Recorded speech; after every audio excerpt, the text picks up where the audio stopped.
Çipa, me 90 ditë duket sikur po flasin të gjithë. 90 ditë kërkon kryeministri kohë, 90 ditë kërkoi Spaku kohë që sapo shpalli 3 muaj pushime. Do të thënë shtesë në hetime për Ballukun, po e dim pak a shumë të gjithë si është situata. 90 ditë kanë kërkuar dhe amerikanët për hetime për narkoshtetin dhe kontroll të sjelljes së qeverisë sonë. Si e shikoni këtë 90 ditë? Është stuhia, është qetësia para stuhisë apo është një dalje e butë nga skena për lojtarët plank prishës? Unë mendoj që shoqëria jonë nuk ka një kulturë për kalendar. Dhe ne dim shumë mirë se sa cënus jemi të kalendarëve dhe mos respektues të kalendarëve. Ndaj një këndvështrim pak ndryshe për marrëdhënien që lëvizja apo protesta kërkon të vendosë me Spakun. Institucioni i drejtësisë nuk mund të veprojë dhe s'duhet të veprojë me populizëm dhe aq më tepër mos kemi pretendime parapolitike për drejtësinë. Se sa herë kemi këto, ajo më së pari dëmton imazhin dhe funksionin e vet. E keni vënë re që disa nga proceset e pretenduara se janë politike në marrëdhënie me drejtësinë, ose janë procese të petura në kalenda, ose janë procese që nuk kanë pasur, le të themi, një përfundim ashtu siç do duhet të ishte në pritmënim publike. Dhe imazhi i drejtësisë në vend vazhdon të goditet. Unë mendoj që imazhi i drejtësisë goditet për 2 arsye. Sepse vetë ata që arkitekturuan drejtësinë e sotme në vitin 2016, qëllimisht e lanë disproporcionin midis organit të akuzës dhe sistemit të gjyqësorit.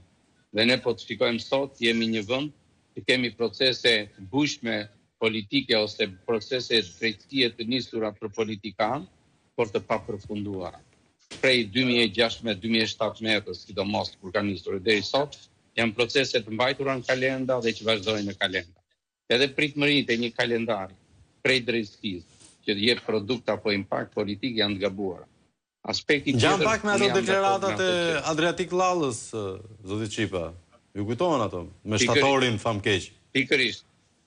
Pikërisht, por sikundër ne e dim, ato u deklaruan si të tilla, por rezultati nuk ishte ai. Kështu që nuk ne sot jemi para një situate të tillë që praktikisht në epicentër të vëmendjes publike kemi vendosur vetëm një institucion të drejtësisë, që është Spaku.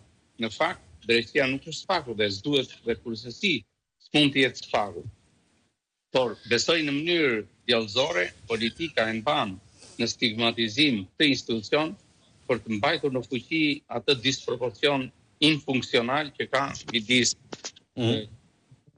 dhe krejt sistemi drejtësisë. Pra, se nuk kemi debate publike ne për javashllëkun edhe për ngecmërinë e gjyqësorit dhe proceseve të tij, sidomos për figurat e larta publike.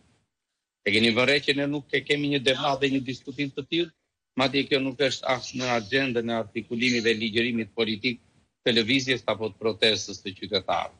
Kjo që duhet bërë, sepse një shtet që të jetë serioz ose të ndryshe, një shtet që të konsiderohet shtet ligjor, ka nevojë për një institucionalizëm të rëndësishëm që duhet të veprojë dhe natyrisht duhet të japë rezultate. Rezultatet janë ato që e bëjnë diferencën. Edhe apeli i kryeministrit për kërkimin e besës, në këndvështrimin tim dhe në leximin politik, nuk është se u drejtohet kundërshtarëve, qoftë edhe lëvizjes. Sepse ai nuk ka iluzione se midis tij dhe protestës mund të ketë një ulje në tryez apo mund të ketë një dialogim. Por ai kërkon të rivitalizojë edhe një herë mbështetjen e anës së vet, e palës të cilës i përket, të cilës i kujton edhe atë shifrën drastike të 800.000 votave.